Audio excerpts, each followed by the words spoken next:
welcome. Yoga backbends are one of the most challenging asanas. Yeah. Why?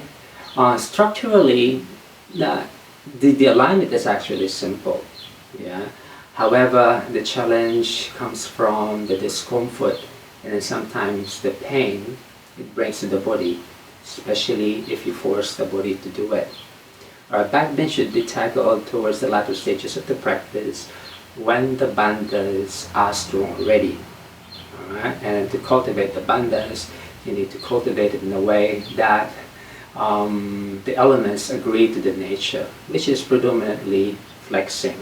So backbending should happen only when the elements of flexion are sorted out, jumping or balancing, because you're going to use that awareness to be able to support you when you curl back. So even if you're flexible and then you can do backbends easily, you can't just fully depend on your structure and your flexibility, because over time your joints and your bones and your muscles will wear out, your body will wear out.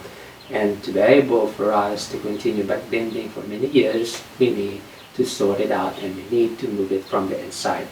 Alright. The discomfort of backbending actually is felt predominantly around the low back, because the low back and the hips, they are very fused, they are normally tight. And the hips will always prevent us, especially if, for example, the hip sends that the body curls back like that in its attempt to stabilize the body. The hips will tighten, the low back will tighten because it protects the spine, so it bounces up like that. Alright, what makes it worse is this: if you push the pelvis forward in your attempt to curl back, externally it will look like you're curling back, but actually if you push this foot forward, if you initiate the back bend by pushing this forward, it will contract, and the contraction, the spasm will ripple all the way up here. This one will contract all the way to the neck, and then you force it, you hurt yourself. Alright, so what is a healthy way of curling back? Well, actually, just follow the entry, especially when you enter the pose, just follow the natural curve of the spine. Actually, the lower back has this inherent curve like that. It tilts to the back. Alright, so don't push it forward, just follow it. Now, rather, draw the sensation from here. Alright, so yes, definitely structurally you won't be able to lift your lower back off this space, but the breath can. Really, the bandhas can. The sensation, you're going to use the breath, of course, the inner dynamics, all the collective work of your muscles inside in the breath. You're going to lift the heaviness out of the space, so the lower back opens, so the muscles will pave the way for lengthening the spot, and this one surrenders. The spot of our spine will just beautifully open and surrender once the spot of our hips and the low back opens healthily. And then the neck will just follow. And the neck will just follow as the rest of the spine becomes open as well. So a drill that I will be sharing with you actually would allow us to alter some of the commonly taught principles out there. Alright, so at first you will think this is counterintuitive, but no, really, when you work inside, the body works opposite. Yeah? Alright, from here, the energy I mean. Alright, so instead of you pushing forward like this, you would actually slide the space down and back.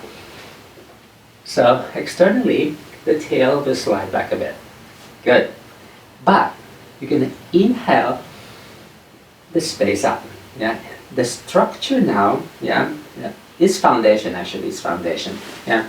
The foundation now will press firmly down to the earth as you draw the heaviness of the body out of the fused bones of the hips and lower back. Yeah. So to assist you learn that, one hand here, as you inhale, you're going to slide the space down and back, while the opposite hand will lift the space of the low back up and back. So, like the front slides back and down, but the back moves up and back.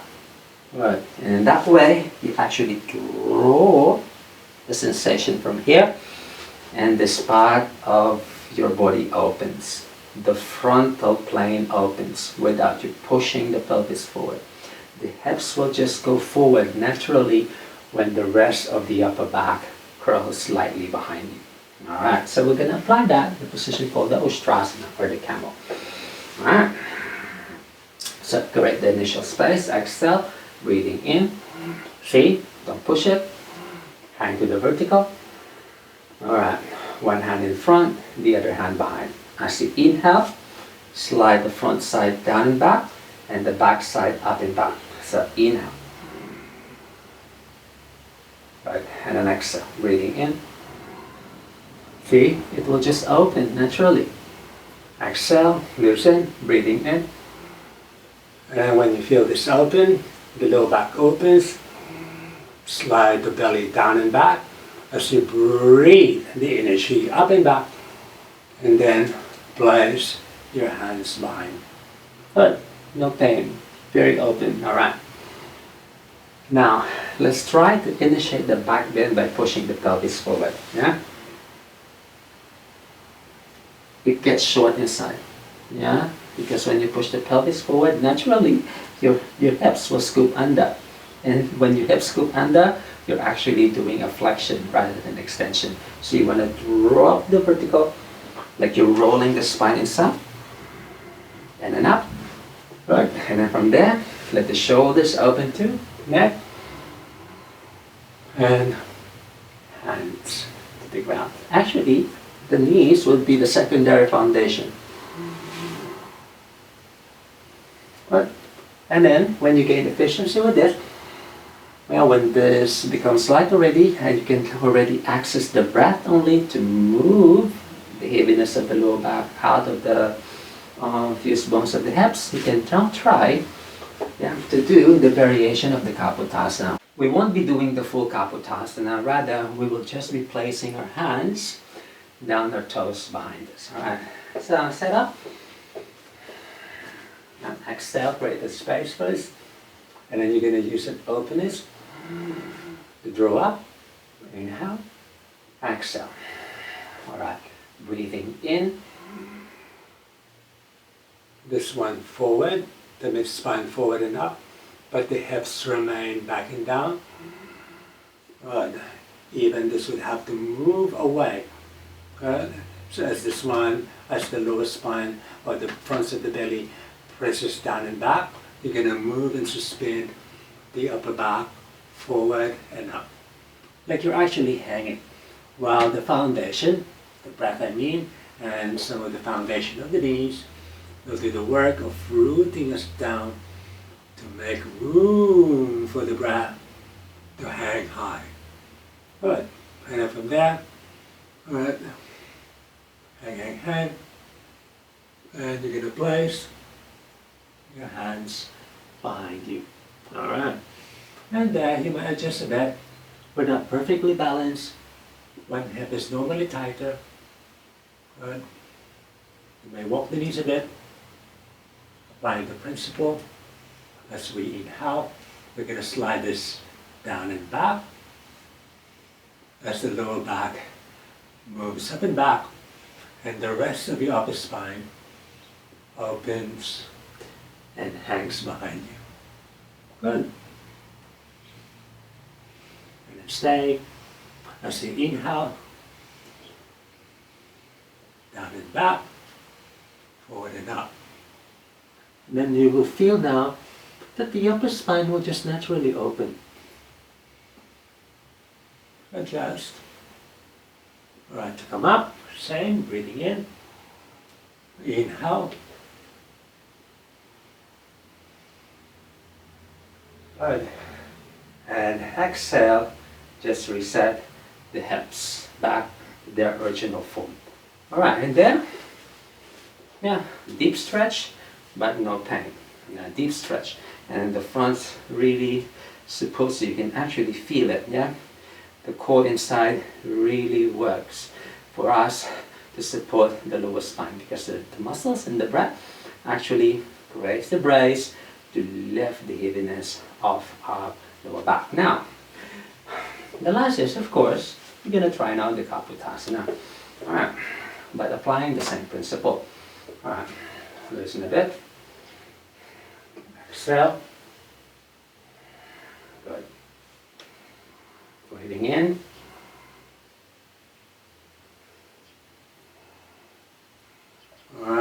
You can now feel the extension or the sensation goes through the center channel. Don't fight this.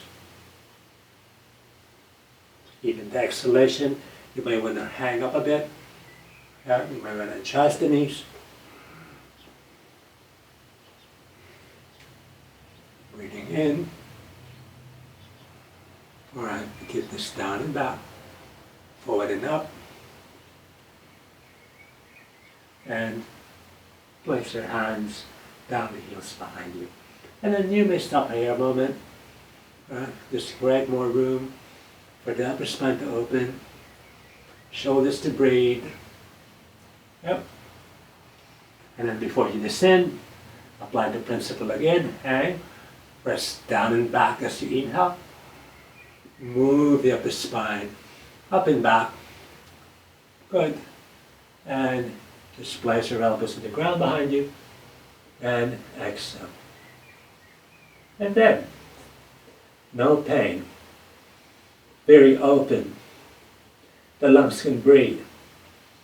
The spine extends beautifully. The lungs can breathe beautifully. The shoulders, the neck, everything open and light. But the stretch is so deep inside the body. And then to come back up, breathing in, down and back, forward and up. Inhale. Good. As you exhale, reset the hips to their original form. You may reset the knees if you need to. Yes. Lower back. Yes. Fully stretch. No pain. Well, the fronts engage. The shoulders open. The neck can breathe. The mind can breathe. The mind can relax. And you can enjoy the healing benefits of curling back. Yes, and in the moment you really go inward, yeah, that's where all of these deeper realizations would manifest. Alright? And then you will realize the external structure as actually is the opposite of what is happening inside. Alright? The external structure looks like that, but inside it works the opposite. Alright, so let's backbend inside. Try that technique. It will really help you go deep into your back bends, pain-free, to serve you over a long period of time, yeah, in many levels and ways. See you next time. Namaste.